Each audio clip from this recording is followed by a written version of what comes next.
Lucas 19, estamos aqui no texto de Lucas, como você já sabe, todo domingo. Aliás, antes de entrar no texto, quem está visitando a gente pela primeira vez, levante a sua mão com toda a coragem. Olha, sejam bem-vindos, sejam bem-vindos. Vai, mantenha a mão levantada, que aqui você tem que passar vergonha de verdade. Aqui, Cláudia, à minha esquerda, e depois ali atrás, ali no meio também, temos gente que está nos visitando. Sejam todos muito bem-vindos. Quem está perto, dá um oi, né? Finge que a gente é educado, dá um oi, como é que você vai? Seja bem-vindo, que bom que você está aqui.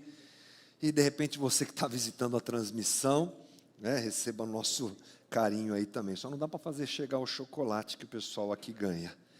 Lucas 19, gente, vamos lá. Jesus está entrando em Jerusalém, está pertinho de Jerusalém, e temos uma narrativa bem legal, que você conhece bem, que é Lucas 19, de 1 a 10, e diz assim o texto: entrando em Jericó, Jesus atravessava a cidade, eis que um homem rico chamado Zaqueu, chefe dos publicanos, procurava ver quem era Jesus, mas não podia por causa da multidão, por ser ele de pequena estatura. Então, correndo adiante, subiu num sicômoro, a fim de ver Jesus, porque ele havia de passar por ali. Quando Jesus chegou àquele lugar, olhando para cima, disse: Zaqueu, desça depressa, porque hoje preciso ficar na sua casa. Zaqueu desceu depressa e o recebeu com alegria. Todos os que viram isso murmuravam, dizendo que Jesus tinha que ser hospedado, dizendo que Jesus tinha se hospedado com um homem pecador. Zaqueu, por sua vez, se levantou e disse ao Senhor: Senhor, vou dar a metade dos meus bens aos pobres, e se roubei alguma coisa de alguém, vou restituir 4 vezes mais. Então Jesus lhe disse: hoje houve salvação nesta casa, pois também este é filho de Abraão, porque o Filho do Homem veio buscar e salvar o perdido. Você já ouviu essa história, né? Essa história é da época que eu frequentava a escola bíblica dominical, garotinho, ali na Igreja Batista, na Zona Norte aqui de São Paulo, e eles usavam o mimeógrafo para imprimir as lições, não é? E usavam aquele troço que prendia, como é que chama aquilo? Flanelógrafo. Obrigado, Geraldo, é da nossa época isso aí. Não tinha tela, não tinha nada disso, não tinha. Vamos ver agora um vídeo. As crianças, era uma placa de flanela, coberta com uma flanela, e uns personagens com tipo de lixa atrás, que aí o professor ia montando e contando a história, e a gente ficava assim, ó, que incrível. E aí sempre aparecia a história de quem? Zaqueu. Zaqueu era um homem baixinho assim, muito pequenino assim. Um dia numa árvore ele subiu para ver Jesus passar. O mestre passando, desce Zaqueu hoje, vou cear contigo hoje. Vocês não conhecem essa? Não? Pensei que ia fazer o maior sucesso, que a igreja ia levantar e cantar comigo. Vocês querem cantar do Zaqueu? Entra na minha casa. Essa daí a gente não canta aqui não, tá? Essa daí não. Fica você com essa daí, que eu fico com a da EBD, que é melhor. Jesus estava perto de Jerusalém, cidade chamada Jericó, uma das cidades mais antigas da história da humanidade, Jericó. Jesus está passando pela cidade, e aquele povo que estava andando com Jesus, vem seguindo Jesus. Vou te dar algumas informações técnicas sobre Jericó, para a gente imaginar a situação. Jericó era uma cidade rica, uma cidade onde acontecia um comércio de passagem de produtos, principalmente o caríssimo bálsamo. Era uma coisa que eles comercializavam muito e que gerava muito dinheiro, entra e sai de dinheiro, essa coisa toda. Lembre-se, toda essa região está dominada pelo Império Romano. E o Império Romano quer o quê, gente? Dinheiro. Eles querem grana. Então, uma coletoria cuidava da cobrança de impostos desse negócio, de entra mercadoria, sai mercadoria. Você pensa que só a gente que sofre com a Receita Federal, naquela época já tinha esse negócio aí, de cobrança de impostos. E acontece uma coisa interessante, para a gente pensar na estrutura e no porquê Zaqueu era um homem tão rico como era. A gente vai chegar nesse ponto aí. Mas para esclarecer, o Império Romano tinha uma estratégia bem interessante. Eles arrendavam a cobrança de impostos. Entendeu? Então, um cara bem relacionado dentro do Império, ele arrendava por 5 anos a cobrança de impostos, pelo menos. Era geralmente esse prazo. Então, ele tinha que pagar a Roma um X, ok? E o que passasse disso era dele. Então era um negocião você ser um arrendatário de uma cobrança de impostos. A galera ganhava dinheiro em cima disso, era para isso que a coisa funcionava. E é claro que todo esse sistema era odiado pelos judeus, né, gente? Puxa vida, a gente está aqui dentro da nossa terra, aí vem um grupo de gente de fora, uns romanos, tudo bem, são poderosos, têm um exército imenso, dominam tudo e a gente tem que pagar imposto para esse pessoal. Fora isso, todo mundo sabe que o arrendatário cobrava mais. E ele tinha apoio do exército romano, você está entendendo? Ele não batia na porta dos negociantes, lá dos comerciantes ou das famílias para cobrar de cara limpa. Sempre atrás dele tinha um bando de soldado lá. Então ninguém podia fazer nada contra isso e as pessoas tinham que pagar o que deviam. Era um sistema opressor, pode ter certeza, e completamente odiado pelo povo judeu, obviamente. E aí você tem, inclusive por conta disso, os cobradores da rua, porque tinha uma hierarquia que a gente já vai entender já. Os cobradores da rua, aquele que batia na porta das pessoas, eles eram geralmente escravos alforriados, tá certo? Que não tinham nenhuma relação com os judeus, ou cidadãos romanos que estavam por ali, ou alguns moradores das próprias províncias. Então esse é o caso de Zaqueu. Um cara judeu se prestar a ser alguém que cobra impostos do seu próprio povo e enriquece por conta disso, era persona não grata, né? Era traidor, visto por todo mundo como traidor. É o caso de Zaqueu, que era um tal de Arquitelones. É o nome usado para designar que ele era chefe dos cobradores de impostos. Então ele tinha um cargo dentro dessa estrutura melhor do que esses que cobravam na rua por aí, não é? E esse sistema era óbvio que ele favorecia o lucro, ele era feito por isso, ele foi criado para isso. Os arrendatários queriam saber, era o lucro. E no caso de Zaqueu, que era judeu, ele era um traidor da nação, e mais, o Israel pagava tributos religiosos. Então, além de ser alguém odiado por cobrar dos seus pares, ele era odiado por trair Israel, ele também era odiado porque ele cobrava impostos da religião, ele era considerado traidor da religião. Quando Lucas usa o nome pecador, e Lucas é muito preciso nisso, a gente já percebeu que ele usa frequentemente esse nome, que para nós é uma coisa assim meio subjetiva, né? O que é pecador? Como assim? Todos somos pecadores, eu sei. Mas quando ele usa esse adjetivo especificamente, ele está se designando a um grupo, está se referindo a um grupo. Prostitutas, ladrões de modo geral, gente que não tinha situação moral adequada, que não se relacionava com a religião. E dentro desse grupo estavam, adivinha quem? Os publicanos. Então os publicanos eram considerados pecadores e a religião realmente jogava esse pessoal fora, né? Não queria nada com eles. Uma multidão vem atrás de Jesus. Vamos nos lembrar, semana passada a gente conversou aqui que Jesus cura o cego de Jericó. Lembra disso? Filho de Davi, tem misericórdia de mim, tal. E aí a multidão não quer nem que ele grita mais alto, até que Jesus vai até ele e ele é curado. Essa situação aconteceu nas cercanias de Jericó, aos arredores de Jericó, ao entorno de Jericó. E deve ter feito um burburinho muito grande. Então agora, o grande curandeiro Jesus, essa é a visão das pessoas, está chegando em Jericó. Cara, a multidão era muito grande, todo mundo muito curioso, todo mundo queria ver quem é esse homem que cura as pessoas. Acabei de saber que ele curou o cego de Jericó. Vai saber, o cego estava junto com ele ali, andando naquela multidão. A gente não tem informação, mas pode ter certeza que essas coisas aconteciam. Lucas não tem a precisão de nos narrar isso, mas é uma grande multidão, enfim. Entre eles estava o baixinho Zaqueu. O baixinho Zaqueu. queria ver Jesus, queria realizar seu desejo de conhecer Jesus.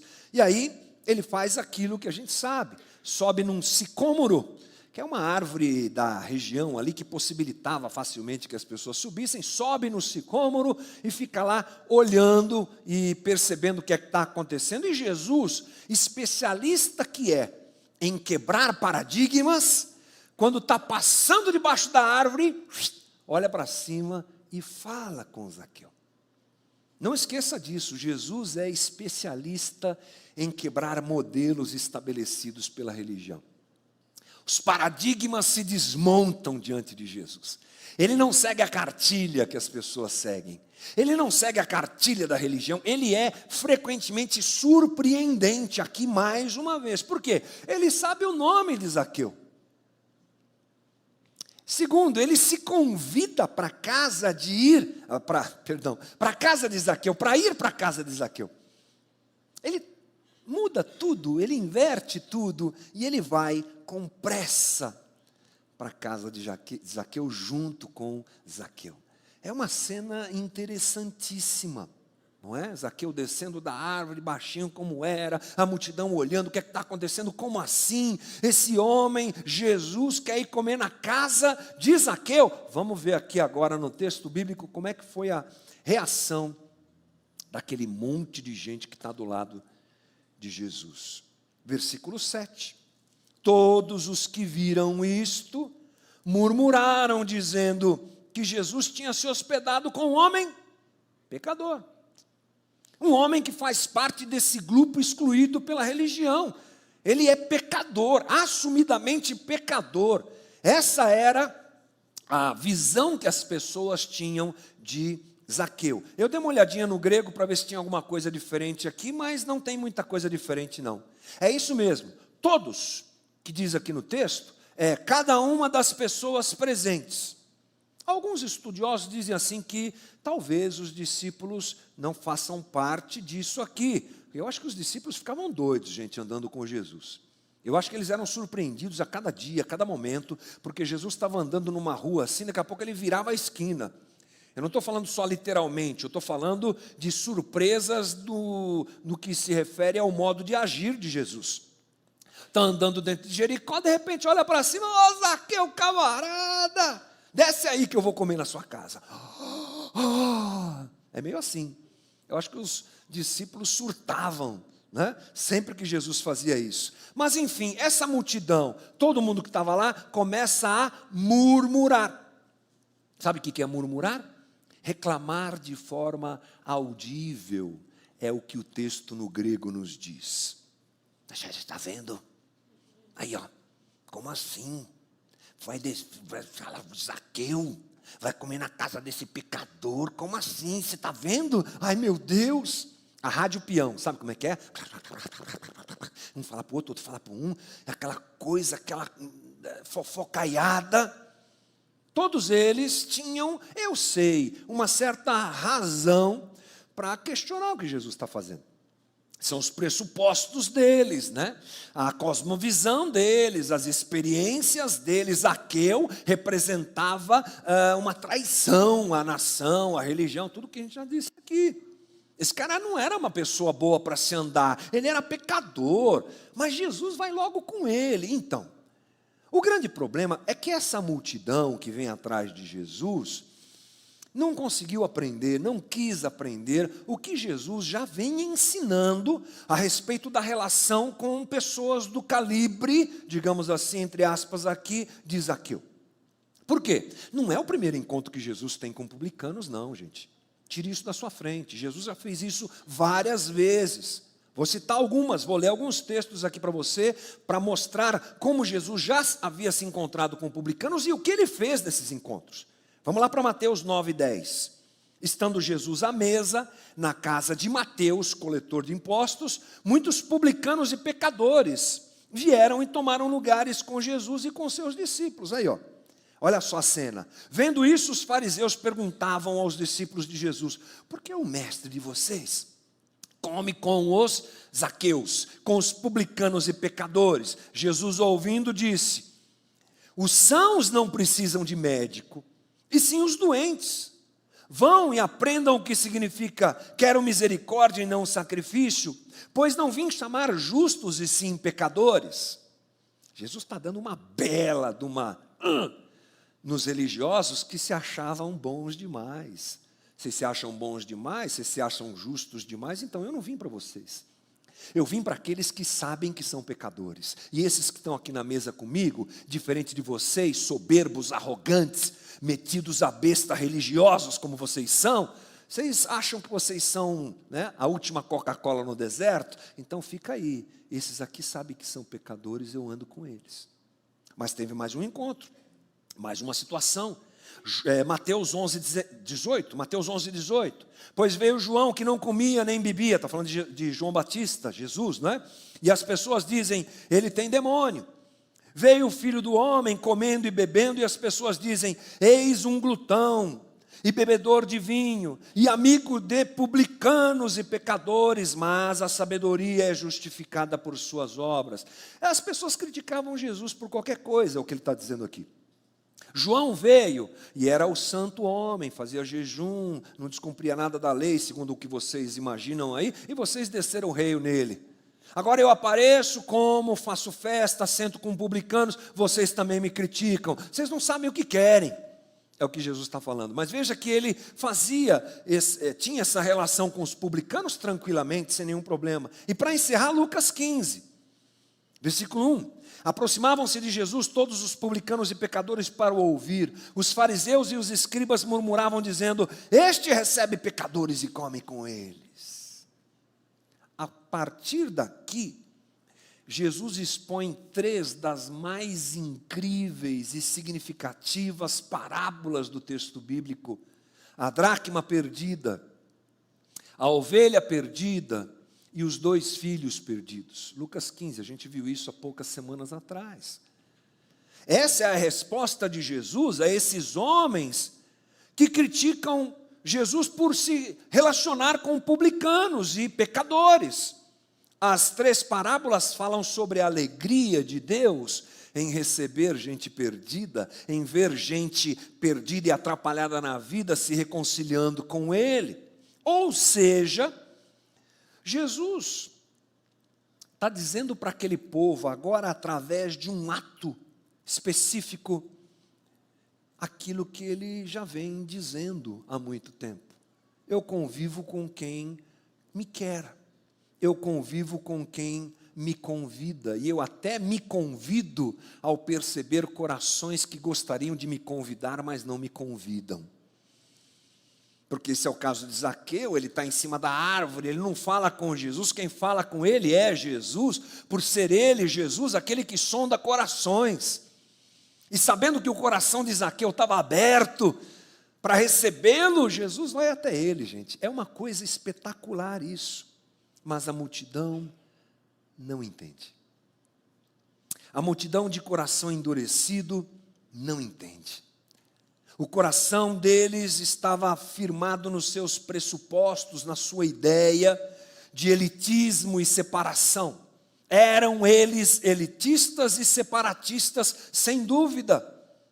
Olha que coisa interessante, Israel, gente, se considerou sempre na sua história, por ouvir isso e por saber disso, que era um povo exclusivo, diferenciado.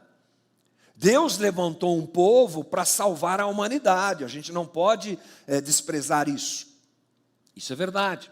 Mas esse povo que é levantado por Deus para cumprir esse papel, se torna ensimesmado, encapsulado em si mesmo.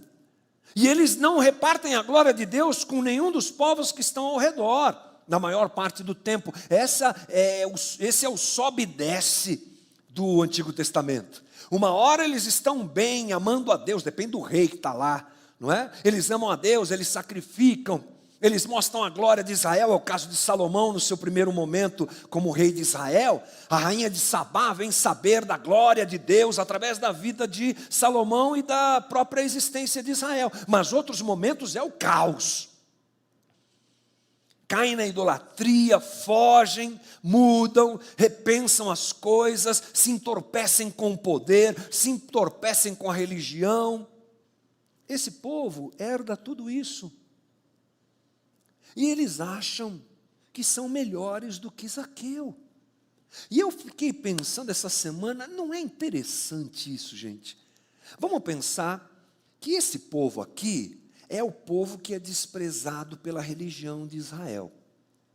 Nesse momento histórico aqui, gente, o que está acontecendo é uma das coisas mais interessantes quanto ao afastamento de Israel. Israel está afastado de Deus. A gente tem o encerramento do Antigo Testamento, 400 anos de silêncio, Deus não fala nada, né? Ou seja, ele não se pronuncia até a chegada do Cristo, João Batista depois Jesus. E quando esse cenário se monta, o que é que você tem? Você tem uma elite religiosa que explora o povo, que condena o povo. Qual é a definição de Jesus para essa elite religiosa? Vocês colocam fardos pesados sobre esse povo. Vem a mim, todos os que estão cansados e sobrecarregados, e eu os aliviarei, tem a ver com a interpretação da lei. Jugo era o tipo de interpretação que o rabi, que o mestre dava à lei. E Jesus, sabendo que aquele povo era oprimido pelos líderes religiosos, diz a eles: venham a mim, eu vou aliviar a carga de vocês. E ele condenava a religião de Israel. Bacana, olha só, a pirâmide da religião diante da gente. Um grupo de sacerdotes, escribas, fariseus, explorando o povo, mentindo para o povo, usando o povo, usurpando o povo, e o povo lá embaixo, tomando pedrada. Pá, pá, pá. E era lei difícil, era lei complicada, era muito dízimo, era muito sacrifício, meu Deus, que opressão. Então esse povo, eles devem ter aprendido, né? Puxa vida, eles foram tão explorados, eles devem ter aprendido que agora eles devem tratar as pessoas de outro jeito. Está aí a demonstração que não. Porque agora, quando Jesus estende seu amor ao excluído publicano, a faixa do meio da pirâmide faz a mesma coisa que fizeram com eles. Não é louco isso, gente?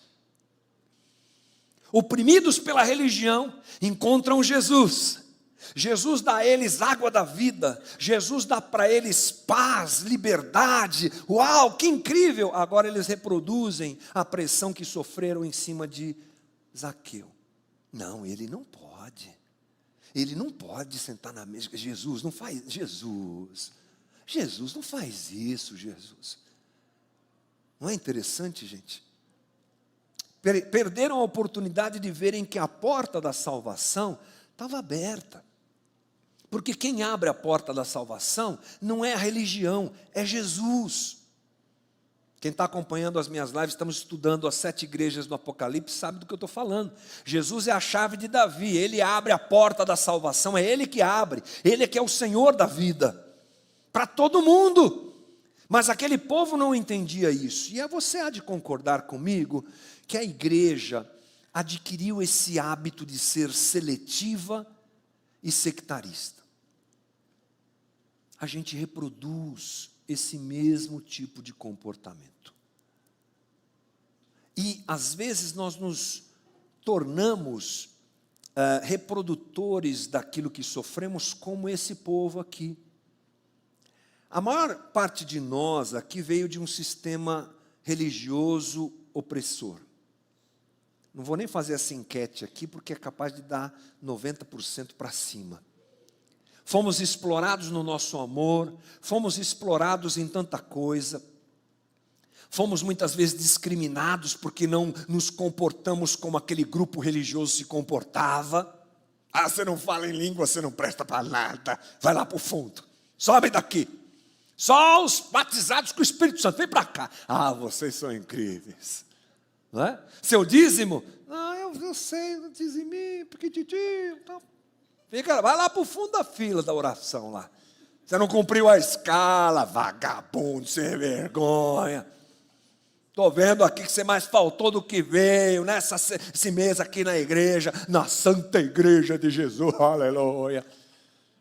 Seu destino? Fogo do inferno, é por aí. Né? Você ri, mas você sabe que foi assim.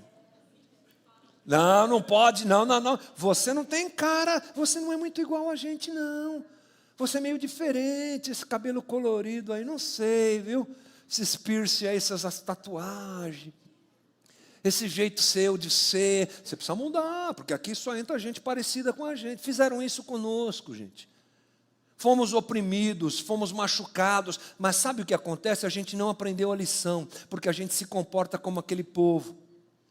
Agora que conhecemos a graça de Jesus, ainda bem, né?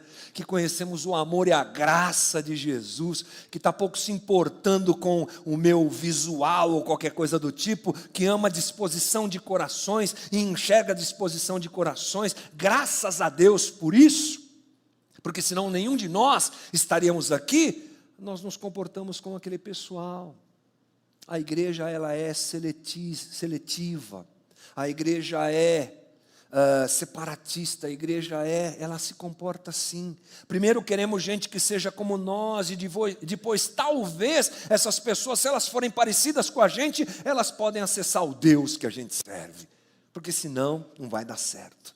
Carregamos muito mérito, porque nos achamos os bons, nos achamos os superiores, nos achamos os melhores. E essa semana eu me lembrei de uma parábola que é uma pedrada na cabeça da gente quando a gente pensa assim. É a parábola do Senhor da vinha. Ela está ali no capítulo 20 de Mateus. Resumindo, Jesus, quando vai falar sobre isso, ele conta uma parábola que é a seguinte: um senhor tem uma vinha e ele precisa de trabalhadores. Ele sai às 7 da manhã e chama um grupo para trabalhar e fala para eles: vou pagar um denário para vocês, tá bom? Vocês vão trabalhar o dia inteiro, tá jóia. O pessoal começa a trabalhar. Daqui a pouco ele sai de novo meio-dia e contrata mais um grupo e diz para eles: vou pagar um denário para vocês também, pode ir lá. E ele vai chamando gente com o passar do horário para ir trabalhar na vinha. Tipo assim, imagine que o turno terminava às 7 da noite, 6 da tarde, Jesus, o Senhor da vinha, ainda estava chamando gente. Quando termina o dia, ele vai pagar o pessoal. Um denário para você, começou às 7. Um denário para você, começou às 9. Um denário para você, começou ao meio-dia. Um denário para você, começou às 5. Aí o pessoal das 7 começou a falar assim: mas peraí, ô Senhor, está errado isso daí. Nós entramos às 7 da manhã, rapaz, foi um coro danado aqui, nesse sol de meu Deus, aqui de Israel, Jesus, ô Senhor, foi complicado. Começaram a questionar o Senhor da vinha. Aí a resposta de Jesus na parábola está no versículo 15 de Mateus 20, que diz assim: será que não me é lícito fazer o que eu quero com o que é meu? Ou você ficou com inveja porque eu sou bom? Essa frase é incrível, né? Assim os últimos serão os primeiros, e os primeiros serão os últimos. E esse é um problema meu, diz o Senhor. É isso que ele está querendo dizer. Essa última parte foi eu que acrescentei. Isso é um problema meu. É meu. Sou eu que quero ser bom. Você está com inveja da minha bondade? Olha que coisa, aquele povo não entendia isso, nós também não entendemos. Nós também carregamos coisas relativas ao mérito, gente. Eu estou aqui porque eu mereço, é o que a gente pensa. Eu sou tão legal, eu vou domingo para a igreja. Tudo bem que agora lá na Casa da Rocha não tem esse negócio de escala, essa coisa toda, mas eu apareço lá, eu cumpro a minha função. A gente traz isso para dentro da nossa espiritualidade, porque isso é mérito. Então, gente, a primeira coisa que a gente aprende aqui é que Jesus não trata a gente assim. Essa conta Jesus não faz. Salvação, chegada no reino, é graça, é graça, é graça, é graça, é graça. Aí, enquanto isso, na sala de justiça, vocês deram risada porque vocês lembram, né? Super Gêmeos ativado, tá. Então, enquanto isso, na sala de justiça, Jesus está comendo com o Zaqueu. Jesus está comendo com Zaqueu, a imagem não mostra. Mas aí acontece uma coisa, gente, a gente sai da narrativa desse povo reclamão para Zaqueu. Aí o que acontece? Versículo 8. Zaqueu, por sua vez, se levantou e disse ao Senhor: Senhor, vou dar a metade dos meus bens aos pobres. E se roubei alguma coisa de alguém, vou restituir 4 vezes mais. Gente, esse negócio é surpreendente. A gente está falando de uma obra assombrosa que, enquanto o povo reclama, acontece no coração de Zaqueu. Zaqueu se dispõe a dar metade de tudo que tem aos pobres e devolver tudo o que possivelmente roubou. Esse possivelmente a gente está sendo generoso, porque ele deve ter roubado mesmo, né? Mas sabe o que você precisamos nos lembrar aqui? É que a fala de Zaqueu, ela demonstra um arrependimento muito grande, gente. Muito grande. Eu vou te dizer por quê. Porque a lei previa ressarcimento para quem foi roubado. Quem roubava tinha que ressarcir quem foi roubado. Olha só, vou ler rapidinho aqui para você entender algumas coisas. Em caso de fraude, cuja restituição acontecesse espontaneamente, a lei exigia que se devolvesse a quantia extorquida acrescida de 1/5. Em caso de fraude, se a devolução fosse uma situação espontânea, é o que Zaqueu está fazendo. Eu roubei e vou devolver espontaneamente. Ele não foi pego, entendeu? Não deu BO, não deu policial na casa dele. Ele falou, eu vou devolver. Era só para devolver 1/5, diz a lei, mas não é o que ele faz, né? Agora, quando o bem fraudado não existia mais, e a devolução não era espontânea, era prescrito restituir 4 vezes mais. Eu roubei a vaca do outro lá, mas agora já comi a vaca, virou churrasco. Mas aí descobriram que eu comi a vaca lá, então agora eu vou devolver 4 vacas, se vira. É a lei.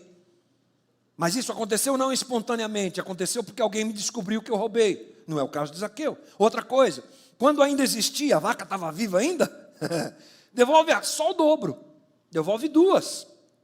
Então o que a gente entende aqui, gente?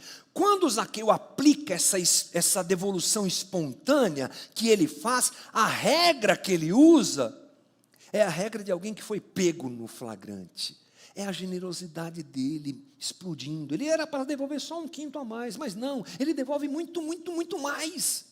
Por quê? Porque você tem aqui um arrependimento profundo, gente. Enquanto o povo está reclamando e falando que ele não é digno, que ele não podia sentar na mesa com Jesus ou vice-versa, está Zaqueu se arrependendo, rasgando o coração diante de Jesus e mostrando um profundo arrependimento. É arrependimento para salvação, gente. Olha como é que se fecha a história, versículo 9 e 10. Então Jesus lhe disse, hoje houve salvação nesta casa, pois também este é filho de Abraão, pois o Filho do Homem veio buscar e salvar o perdido. Gente, para encerrar, pensa comigo, o que é que Jesus conversou com esse homem que fez esse homem mudar tanto assim? A gente não tem a descrição. A gente só tem a descrição do que ele fez. Talvez você pense assim, deve ter sido uma pregação de poder, hein? Ah, Pai do céu, Jesus tacou tudo que ele sabia de Zaqueu, falou tudo. Eu acho que não. Eu acho que foi uma pregação daquela que ele fez ao jovem rico, mas que não quis entender. Qual a pregação? A pregação que João Batista vinha fazendo. E que Jesus faz, e que Lucas vai registrando para a gente. Arrependam-se. O reino de Deus chegou. Arrependam-se. O reino de Deus chegou. Morram. Desapeguem-se. Abra mão de você mesmo e de tudo que é tão importante para você, porque isso aí não presta para nada. Vem e me segue. Quando Jesus entra na casa de Zaqueu e come com Zaqueu, esse não é o momento da salvação. Quando Zaqueu desce, não é o momento da salvação. Jesus deixa claro que a salvação vem quando ele se arrepende. Sabe que a palavra arrependimento, arrepender, é a palavra metanoia. A gente já falou sobre isso aqui algumas vezes. É 180. Não é 360, né, irmão? Porque senão você volta para o mesmo lugar. É 180. Estou indo para cá, viro para lá. Dou as costas para o que eu estou seguindo e sigo outra coisa. Eu mudo a minha direção. A palavra metanoia no grego ela é muito profunda, e ela é usada em textos como esse, né? Nessa situação aqui a gente pode aplicar isso. É uma mudança de mentalidade. É aquela pessoa que tem um encontro com uma realidade tão grande, tão profunda, aquilo toca tanto a vida da pessoa, que ela diz: uau, esclareceu-se diante de mim o que é que eu tenho que fazer, como é que eu tenho que viver. É o caso de Zaqueu. Quando ele se arrepende, ele deixa de ser uma pessoa parecida com o povo, no sentido de ser também exclusivista e separatista. Ele se rende a Jesus, se encontra com Jesus e a vida dele começa a mudar. Vou encerrar perguntando algumas coisas para você. Antes de perguntar, deixa eu falar outras coisas. Nosso relacionamento com Jesus deve redundar, gente, em arrependimento, em mudança de vida. Sabe o que é salvação? Eu sei que salvação é um assunto complexo e muito subjetivo. Quem é salvo? Isso é um problema divino, é da ordem do divino isso aí. É da ordem do mistério. Você tem gente que anda com Jesus a vida toda e não conheceu Jesus, porque só andou preso à religião. A gente tem exemplos bíblicos disso. Você tem um Judas que come na mesa com ele, que não entendeu nada. Você tem um ladrão que vai para a cruz do lado de Jesus e nos 45 do segundo tempo, recebe uma palavra que está salvo. Ok. Mas a questão é que a salvação, ela brota, ela se evidencia em arrependimento e mudança de vida. Ela não é, a salvação não tem a ver com igreja e religião, não tem a ver com denominação, não tem a ver com estudo da Bíblia e a Bíblia debaixo do braço. É complicado dizer isso de cima de um palco dentro de uma igreja local, mas é verdade. Salvação tem a ver com mudança de vida, com prioridades mudadas e transformadas, com escolhas que eu não fazia, mas agora eu faço, com coisas que eu deixo para trás e agora outras eu abraço. Disso, é dessa mudança, é desse arrependimento que a gente está conversando. Então aqui, nós fechamos o papo entendendo que discípulo de Jesus é outro alguém. Olha que coisa interessante. A gente tem um povo que anda com Jesus e não entende nada, e que rejeita Zaqueu, e temos o Zaqueu que entende, e que rejeita a si próprio. Ele rejeita a si, ele fala: puxa, eu não posso ser quem eu sou. Jesus, vou dar tudo que eu tenho. Arrependimento. A religião rejeita o outro. O Evangelho faz a gente rejeitar a gente mesmo. Porque a gente nunca está satisfeito com quem somos. E queremos nos parecer mais e mais com Jesus. E adquirimos os hábitos de Jesus. Vem, Zaqueu. Vem, pecador. Eu também sou. Vamos andar junto. Vamos seguir junto com Jesus. Que Deus nos abençoe, irmãos. Vamos orar.